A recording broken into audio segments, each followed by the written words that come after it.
West Palm Beach's Old City Hall in West Palm Beach since 1980 is now coming down.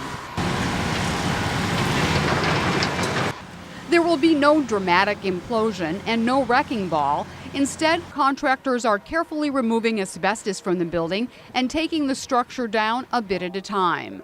A special high-powered sprayer is being used on the building to keep dust to a minimum. Vacant since 2009, when the city moved to its new location on the corner of Clematis and Dixie, the property at 200 2nd Street has been sold to developer Frank Navarro. This is the third time that we've gone out for a request for proposals. We had a number of people approach us.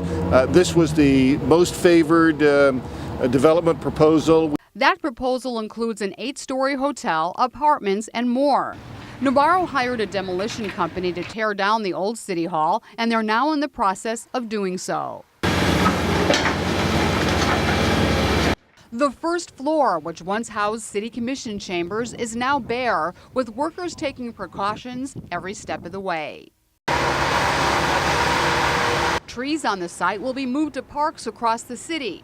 Once the property is completely cleared, it will be handed over to Navarro, who has big plans for it. A brand new waterfront hotel, and the rest of the block will be a series of work lofts and apartments, and possibly even a new downtown grocery store. Demolition is expected to be completed by November. Navarro expects to finish development within 2 years. This is Cheryl Kahn reporting for WPB-TV.